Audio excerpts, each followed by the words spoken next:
Yesterday, Pat Allen pushing back. Yes, and the White House is pushing back in a lot of different ways, and in many cases, I think they have a point. They have been there from day one. The question is, have we been covering it intensely? And we've been saying what that Allen said yesterday. Repeatedly, here on this. We have. No, I know. Repeatedly. I feel like they're pushing back from a narrative that, at least as far as I've heard on our show, I haven't seen. But let me say this. The president in his May 27th news conference even talked about that his own daughter, Malia, asked him, "Did you plug the hole yet, Daddy?" Listen, there's a huge disconnect. Whether it's wrong or right, there's this sense that the president should be able to fix the whole problem. Now, he can't plug the hole. Okay?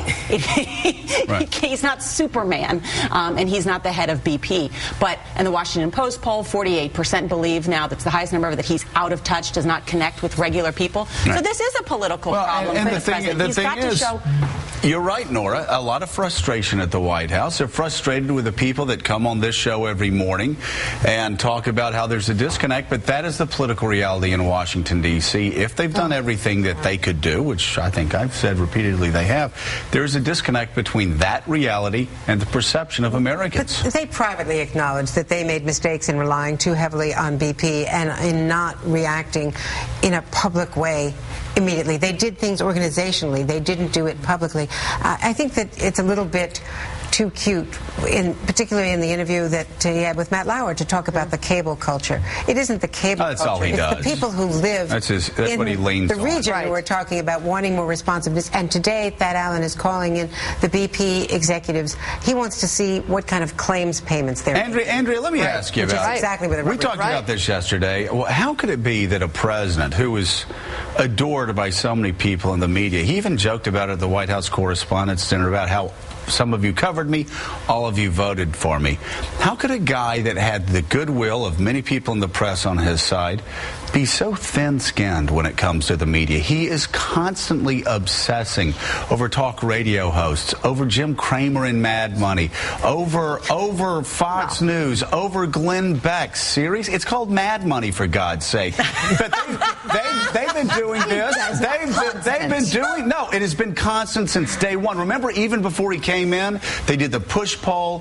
What Republican figures disliked? It's Rush Limbaugh. So they came right out of the gate attacking Rush Limbaugh. And then it moved to Jim Cramer. And then it moved to Glenn Beck. And then it moved to Fox News. The campaign, it's constant. They thought that they successfully did go around, quote, mainstream media. They had their own operations. When recent coverage has involved them putting out their own videos where there's nobody traveling with the vice president or no one traveling with Secretary Clinton, they're posting videos. They're using the internet.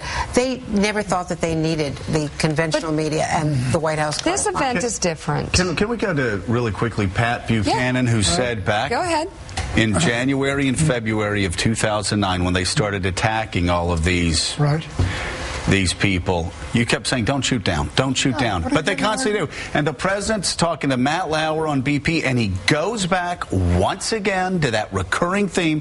It's the media's fault. Oh, it's the 24/7 cable culture.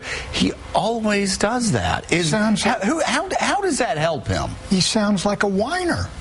And that's what he's doing. And you go after Rush Limbaugh, he loves it. He goes on the air, the president attacked me again. How does that help the president of the United States to come down?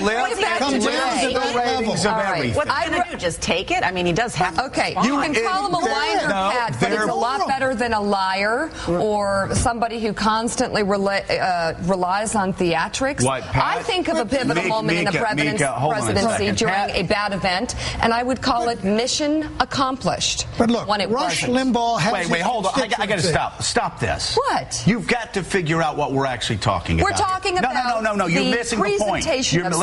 Let me get the point out here, okay? Okay, go for it. It's about Pat Buchanan saying for a year and a half that this president is shooting down. Ignore Rush Limbaugh. You only help him when you bring him up. Ignore Glenn Beck. Ignore Fox News. Ignore Jim Cramer. Ignore these people who for years have been ignored by presidents. And I'm saying it's a distraction. It's clutter. It's noise. Ignore it. That's what we're saying here. And then we get very annoyed and everyone criticizes him when we ignore it, when he ignores it. And he doesn't feel it enough and this and that. My God. No. I mean, what are they doing versus what are they not doing? They have to manage expectations in terms of this thing. It's still gushing out there. There's nothing they can do to stop it. It's not like something has happened and then he can have his pivotal moment and respond. So I know you're talking about the cable culture, but we've sort of belabored that. We've talked about that for years. No, the president's belaboring it. The president needs to ignore the cable culture. He needs to stop making excuses on why he hasn't connected with the American people. It's not cable news or talk radio's fault that 49% of Americans in these polls think that he doesn't care about their concerns, or that 69% of Americans think that this has been handled worse than Katrina. That's not cable's fault. That's Barack Obama's fault. And all I'm saying is they've got to start looking at themselves and their political operation a little more closely, Mika, and stop blaming people. That's all I'm saying. Mika, let me ask you this. Why didn't he call up the head of BP? What do you mean? I mean, President of the United States. Apparently he had never talked to the head of BP until yesterday. The guy that's in charge of the whole company. This thing's going in the Gulf. We're doing everything. He doesn't pick up the phone, the first or second day, and say, "What's going on down there? Can you tell me? Give me a straight briefing." And again, my frustration. I want to make sure that he answered that to Matt Lauer and said the guy's going to tell him what he wants to hear. How long? What are we, 7-8 weeks into this thing? But my point is that he has got. I think what I see a White House doing here, unlike other major events in history where the president could grab the bullhorn and react to something that had happened and was done.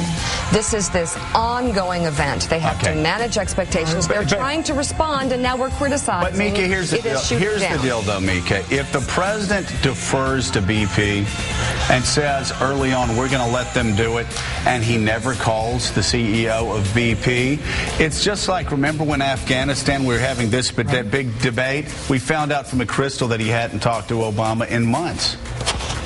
Is he disconnected on some of these big issues?